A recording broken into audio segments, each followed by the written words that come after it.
défaite-là. Mais je pense que Teungueth a les moyens de revenir dans la course rapidement. Donc ça, c'est pas très méchant. Je pense que ça va les doper davantage et se dire que rien n'est encore gagné. Il faut toujours continuer à y croire. Comme l'a dit M. Diop, je pense qu'ils n'ont pas démérité. Ils ont bien joué, d'autant plus qu'ils ont été menés donc ils sont revenus. Donc je pense que voilà, il y avait peut-être un peu plus de... pour moi, ce n'est pas un mauvais match.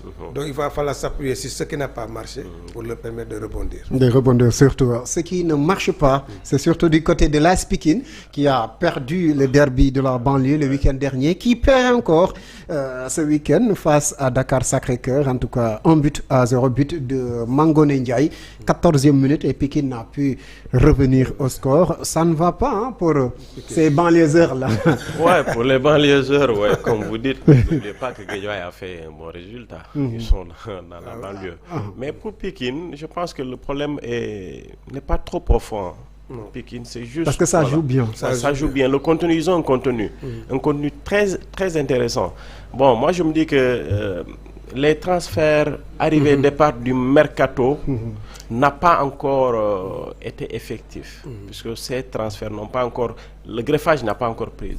Il y a eu beaucoup d'arrivées ces derniers... Il y a beaucoup de partants aussi. Oui, beaucoup de partants. Il y a beaucoup de départs. Il y a beaucoup d'arrivées, mais ceux qui sont arrivés, il faut qu'ils prennent la place de ceux qui... C'est la différence de Guédiawaye. Ceux qui sont arrivés sont tout juste...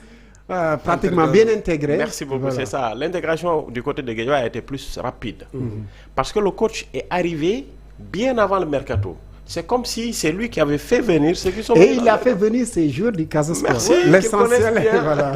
Il savait les postes où il fallait renforcer avec sa philosophie. Et ces joueurs-là ont tout de suite adhéré à ça. Donc je pense que ça a été très intelligent de leur part. C'est pour cela que... Il a aussi dépuyé le Casa Sport. Mais le Casa aussi a bénéficié de certains clubs aussi. Ils ont eu des arrivées pas moindres aussi. Voilà, de très bons joueurs. Et le Casa joue bien aussi. Moi je les ai regardés jouer, ça joue bien aussi. Moi je dirais que le foot local actuellement, il faut aller les voir. Il faut les regarder. Les voir. Et sur les terrains, tu sens que le niveau a vraiment le nivellement de valeur. Voilà. Beaucoup de valeur. Il n'y a plus d'écart entre ceci et cela. Et même entre la Ligue 1 et la Ligue 2, il n'y a pas d'écart. Et puis ils jouent sur des pelouses maintenant respectables et raisonnables. Et puis c'est les mêmes coachs. C'est les mêmes coachs qui font le tour. Voilà, même coach change de chaise. Ligue 2, Ligue 1, National 1, National 2. C'est les mêmes. Voilà, c'est les mêmes. L'IS Ouakam est allé s'imposer aussi hier au stade Massensen devant la lanterne rouge. Il fallait en profiter. Ah oui, malheureusement, les Ouakamois, donc ils ont frappé un bon coup, parce qu'ils ont besoin de s'assurer pour au moins rester en Ligue 1 cette année. Ensuite, l'année prochaine, essayer de voir un peu plus, d'être beaucoup plus ambitieux par rapport à, contrairement à Fatick qui a Diamono, pardon. Oui, voilà, Diamono de Fatick, pardon, qui avait bien démarré à développer un beau football, mais qui n'arrive pas encore à suivre, parce que la Ligue, il y a d'autres exigences, il faut être réaliste, et de temps en temps, il faut savoir jouer le nul au lieu de toujours essayer d'aller de l'avant.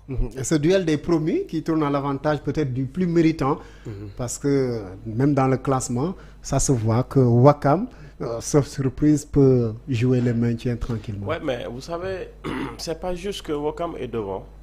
Il y a un problème historique aussi. Exact. Dans l'historique, tu n'as jamais entendu Fatick en première division. Très là. Alors que le vécu est là. Du côté de Ouakam, ils vont s'appuyer juste sur ça et puis les acquis seront mis de l'autre côté. Ça va faire plaisir à Alioune Soumaré, son ancien quartier. Oui.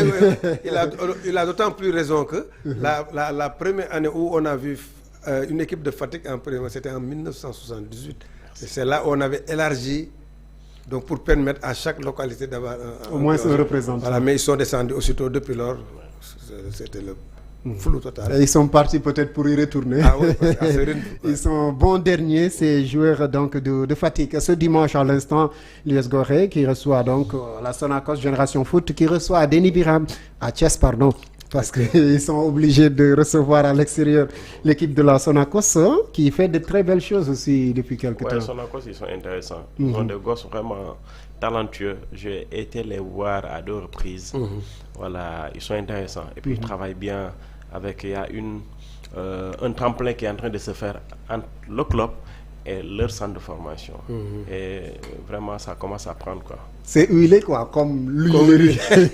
La fluidité. C'est fluide quoi. Le Stade de Mbour qui reçoit la Linguère de Saint-Louis. La Linguère aussi qui